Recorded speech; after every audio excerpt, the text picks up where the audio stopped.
할렐루야. 우리 옆에 있는 분들께 예수님의 이름으로 건강하십시오라고 축복하며 기도하십시다. 오늘 주신 하나님의 말씀은 요한복음 6장 35절에서 45절까지 말씀이 되겠습니다. 요한복음 6장 35절에서 45절까지 우리 함께 읽겠습니다. 예수께서 가라사대 내가 곧 생명의 떡이니 내게 오는 자는 결코 줄이지 아니할 터이요 나를 믿는 자는 영원히 목마르지 아니하리라.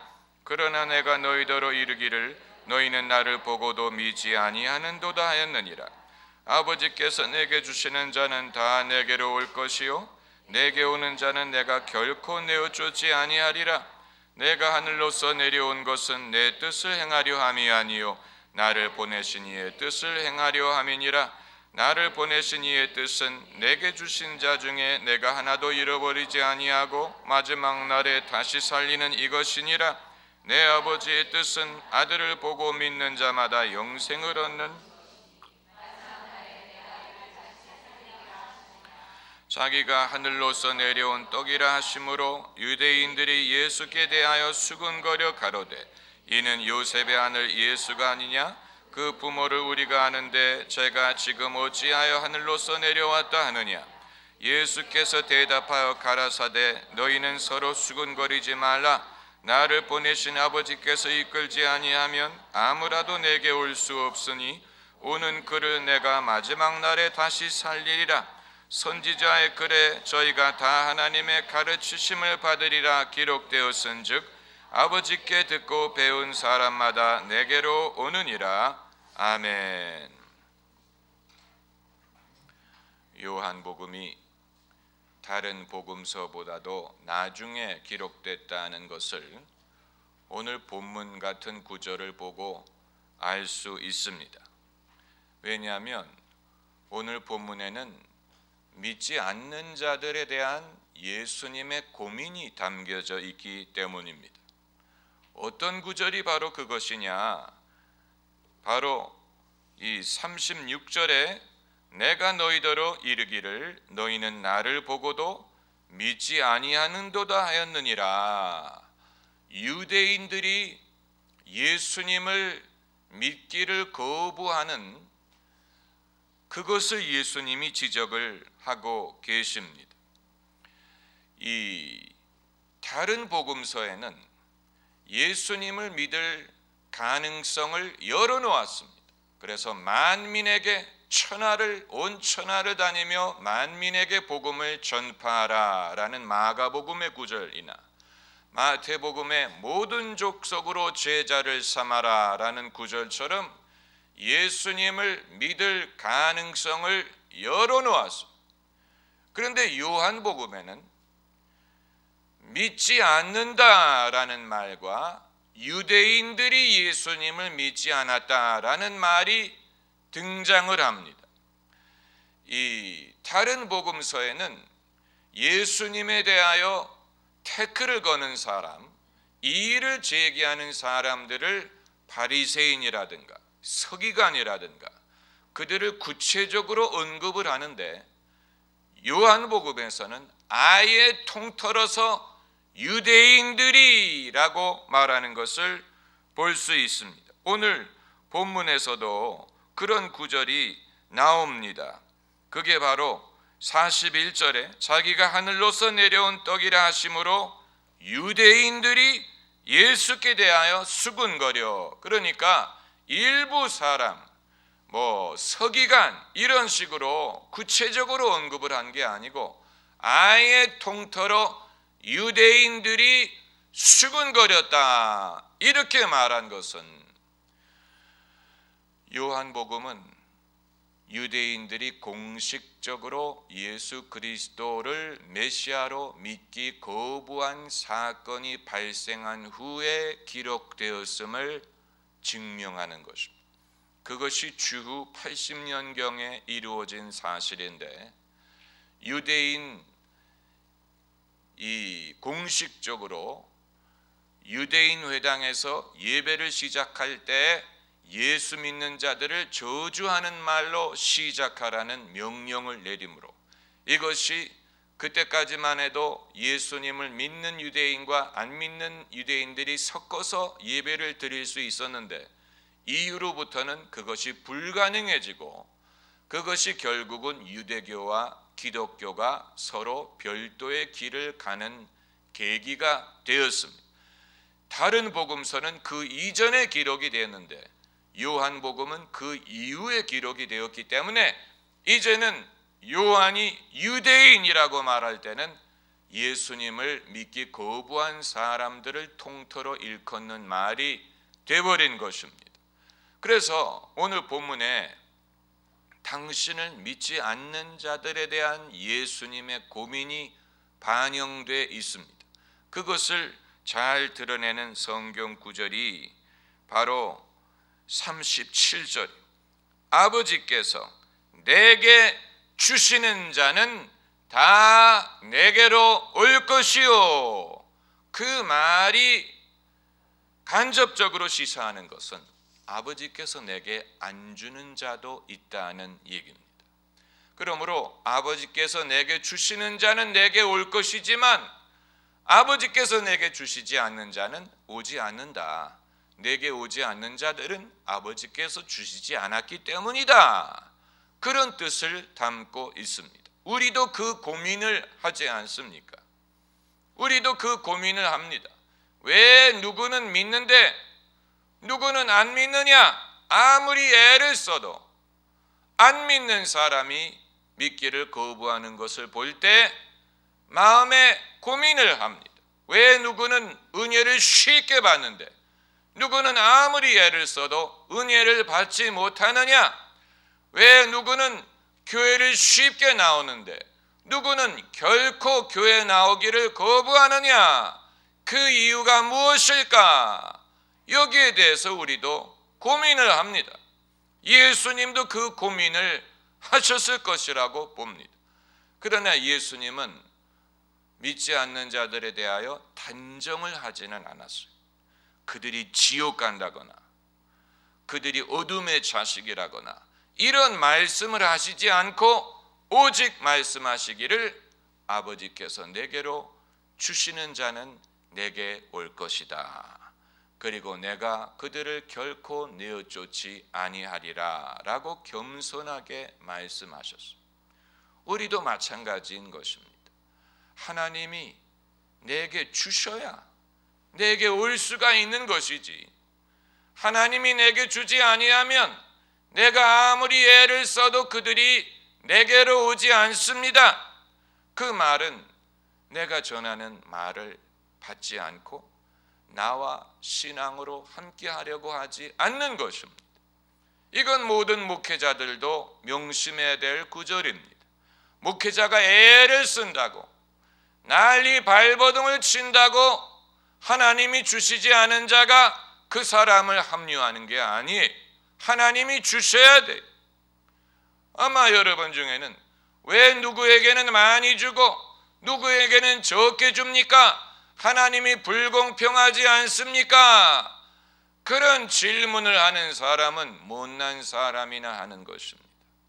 결국은 다 하나님 것이지 내 것이 아니에요.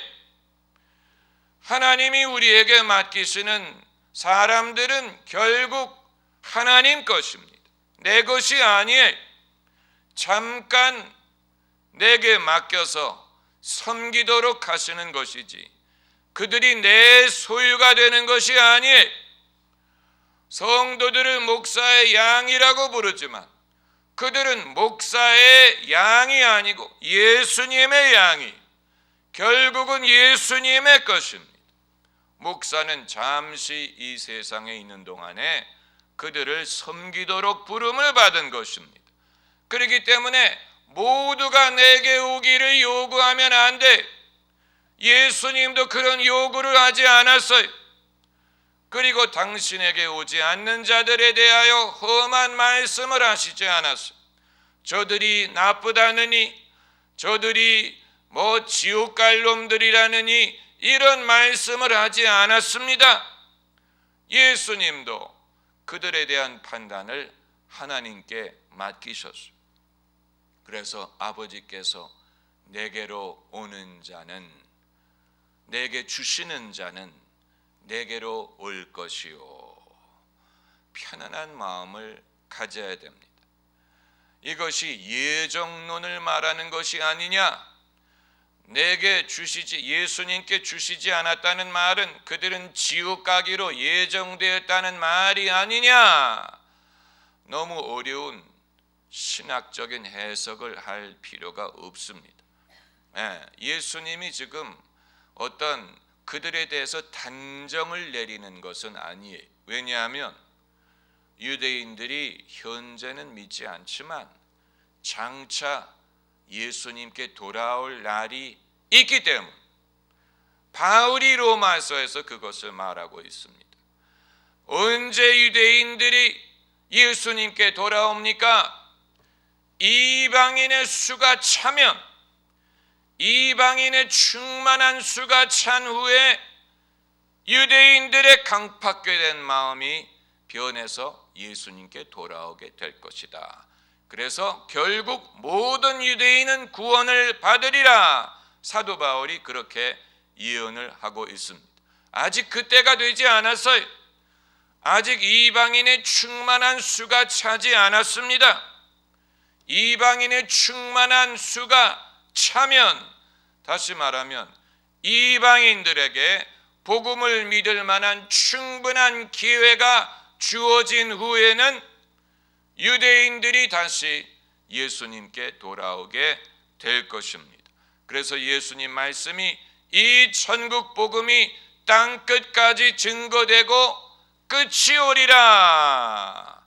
결국 종말이라는 것은 예수께서 세계 선교와 연결시켜서 말씀을 하셨지요.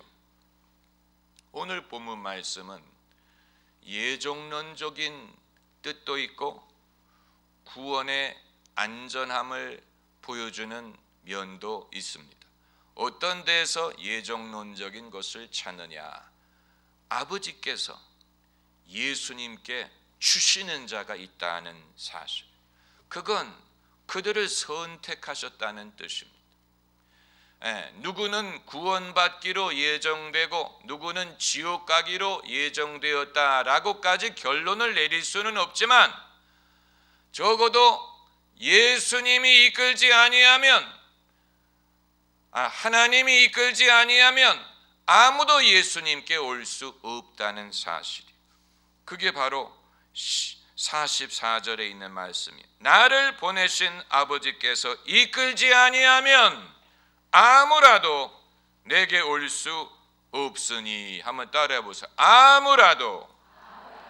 그러니까 사람이 예수님을 믿는 게 자기가 결정하는 것 같지만 아버지께서 이끌기 때문에 가능해지는 것입니다. 사람의 의지로 되는 게 아니, 의지로 믿음을 가질 수 있는 게 아니, 의지로 구원받는 게 아니, 아버지께서 이끌어 주셔야 됩니다. 아버지께서 이끌어 주셔야 됩니다. 마치 리브가를 이끌어 이삭에게 시집오게 하신 것처럼, 또 룻을 이끌어 보아스의 밭에 들어가게 하신 것처럼 예수님의 신부가 될 자들은 아버지께서 이끄셔야 됩니다. 여러분은 아버지께서 이끄시는 것을 경험한 분들이에요. 그것은 신비한 경험이. 왜 내게 성령 주셔서 내 마음을 감동해 주 예수 믿게 하는지 난 알 수 없도다. 내가 알 수 없는, 내가 선택한 것이 아닌데 내게 성령을 주시고 은혜를 주셔서 내 마음을 감동하셔서 회개하게 하시고 믿어지게 하시고, 그리고 예수 믿는 사람이 되게 하셨습니다. 할렐루야. 이건 하나님의 은혜, 하나님의 선택에 의한 것입니다. 왜 나를 선택하셨느냐? 그 이유는 알 수 없습니다. 내가 예뻐서 그런 게 아니, 내가 남보다 의로워서 그런 것이 아닙니다. 이유는 알 수 없지만 하나님이 우리를 선택해서 이끄셨어요. 누구에게 이끄셨습니까? 예수님에게 이끌었어요. 모든 교회 사역은 사람들을 예수님께로 이끄는 것을 궁극적인 목적으로 삼아야 됩니다. 주일학교를 가르치든 노인학교를 하든 봉사를 하든 궁극적인 목적은 사람들을 예수님께로 이끌기 위한 것입니다. 복음적인 사람의 구령을 위한, 그게 바로 그것을 말하는 것입니다. 어떤 사회 정의를 위한다든가 무슨 인권 운동을 한다든가 무슨 소수자들의 권익을 보호한다든가, 그게 궁극적인 목적이 아니고, 그런 것을 하더라도 사람들을 예수님께로 이끌기 위한 것입니다. 예수님께로 이끌 때 성령이 역사하십니다. 왜냐하면 성령은 우리가 예수님의 증인이 되도록 권능을 주시는 분이기 때문에 사람을 예수님께로 이끌어야 은혜가 역사합니다. 예배가 은혜로울 수 있는 이유는 예수님을 증거하는 것입니다. 복음을 증거하는 것이고 사람의 영혼을 구원받는 것을 주된 목적으로 삼을 때 예배가 은혜로워지고 또 교회 모임이 은혜로워집니다. 아주 기본적인 것입니다. 그러므로 하나님의 선택 또 하나님의 예정, 논적인 면이 분명히 있습니다. 내가 예정받았다는 것을 어떻게 압니까? 무슨 하늘의 문서를 우리가 볼 수 있는 건 아니지만 여러분이 믿어진다는 사실, 그 자체로서 이미 성령이 여러분 안에 역사하고 있다는 것을 알 수가 있는, 믿어지는 거예요. 그냥 믿어지는 거예요. 예수님이 좋은 거예요. 할렐루야. 예수님이 좋은 걸 어떡합니까? 아주 이 한국의 정서를 담은 찬양곡이죠. 든따다 든따 든따라 든따 예수님이 좋은 걸 어떡합니까? 끙짜다 끙짝짝 끙. 얼마나 한국적인, 예수님이 좋은 걸 어떡하느냐. 그게 약간 좀 촌스러운 가사처럼 들릴지 모르지만 그게 예수 믿는 사람의 고백이, 예수님이 믿어지는 걸 어떻게 하느냐, 예수님이 좋은 걸 어떻게 하느냐, 이게 내 의지로 되는 게 아니라는, 내가 선택한 게 아니 예수님이 좋은 걸 어떻게 하느냐, 예수님이 믿어지는 걸 어떻게 하느냐. 그런데 슬픈 것은 안 믿어지는 사람도 세상에 있는 것 같다는 것이죠. 아무튼 그건 하나님이 정하실 부분, 우리가 뭐라고 말할 수 있는 자격은 없습니다. 저 사람이 안 믿는 걸 보니까 저 사람은 어둠의 자식인가 보다, 그건 우리가 말할 자격이 있는 게 아니. 마지막 때에 가서 회개할 수도 있어요. 오전 9시에 오전 6시에 믿는 사람도 있고 해지기 1시간 전에 밭으로 들어가는 사람도 있어요. 사람마다 때가 다르기 때문에 우리가 단정을 지을 수는 없습니다. 그래서 예수님 말씀에 첫째로 볼 수 있는 것은 하나님의 선택과 예정, 그리고 둘째는 구원의 확실함입니다. 그게 바로 37절에 아버지께서 내게 주시는 자는 다 내게로 올 것이요. 한번 따라해보세요. 다. 한 사람도 빠짐없이 아버지께서 주신다면 도중에 그들이 낙오되는 게 아니, 다 내게로 올 것이요. 내게로 오는 자는 내가 결코 내어 쫓지 아니하리라. 예수님께 갔는데 자격이 부족했다든가 행실이 적합하지 못했다든가 실수를 한다든가 부족함이 있기 때문에 예수님이 내어 쫓는 일이 없다는 말이, 내게로 오는 자는 내가 결코 내어 쫓지 아니하리라. 이것뿐만이 아니에요. 39절에 나를 보내신 이의 뜻을 행하려 함이니라. 나를 보내신 이의 뜻은 내게 주신 자 중에 내가 하나도 잃어버리지 아니하고, 따라해보세요. 하나도 잃어버리지 아니하고, 하나도 한 사람도 잃어버리지 아니하고 마지막 날에 다시 살리는 이것이니라. 아마 여러분 중에는 사람이 믿다가 잃어버려질 수도 있지 않습니까? 타락할 수 있지 않습니까? 넘어질 수 있지 않습니까? 그러나 예수님은 그게 뜻이 아니에요. 하나도 잃어버리지 아니하고 마지막 날에 다시 살리는 이것이니라. 그렇다면 왜 누가복음 15장에는 잃어버린 동전이니 잃어버린 양이니 잃어버린 아들의 비유가 나오느냐? 사람이 잃어버릴 수 있기 때문에 그런 비유가 나오는 것이 아니냐? 그러나 그 비유가 말하고자 하는 것은 사람을 잃어버렸다는 말을 하려고 하는 게 아니고 잃어버린 자를 어떻게 한다는 얘기예요. 찾는다는 말을 하기 위한 것입니다. 잃어버린 동전을 잃어버린 채로 내버려 두지 않고 찾아요. 잃어버린 양을 잃어버린 상태로 내버려 두지 않고 찾아요. 탕자를 잃어버린 채로 내버려 두지 않고 찾아요. 주님이 말씀하고자 하시는 것이 바로 그것입니다. 우리는 잃어버린 바 되지 않을까 염려를 하지만 주님은 우리를 찾으십니다. 그렇기 때문에 잃어버리지 않을까, 내가 잃어버린 바 되지 않을까, 길을 잃지 않을까, 구원을 잃어버리지 않을까,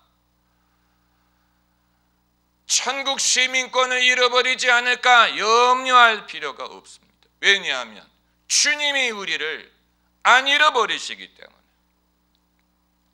이 국제시장 영화를 보면 흥남 부두를 떠날 때 손을 꽉 잡아라, 놓지 말아라 몇 번 당부를 했는데 결국은 굳세어라 금순아, 금순이의 손을 놓치지.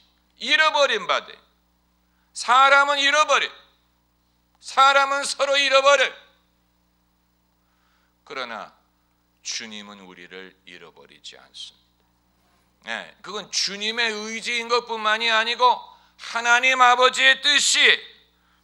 그래서 39절에 나를 보내신 이의 뜻은 그 아버지의 뜻이란, 내게 주신 자 중에 내가 하나도 잃어버리지 아니하고 마지막 날에 다시 살리는 이것이니라. 얼마나 귀한 것인지 모릅니다. 예수께서 계시하신 하나님, 예수께서 계시하셨어요. 하나님의 뜻. 하나님의 뜻은 첫째는 사람을 예수님께로 이끄는 것. 아버지의 뜻이. 아버지가 하시는 일. 사람들을 예수 믿게 하세요. 예수님께로 이끄셔. 예수님께 주세요. 그리고 예수님께 간 자는 잃어버리지 않고 마지막 날에 영생을 얻는 것. 그것이 바로 하나님의 뜻이고 예수께서 그 놀라운 진리를 계시하신 것입니다. 할렐루야. 기도하십시다.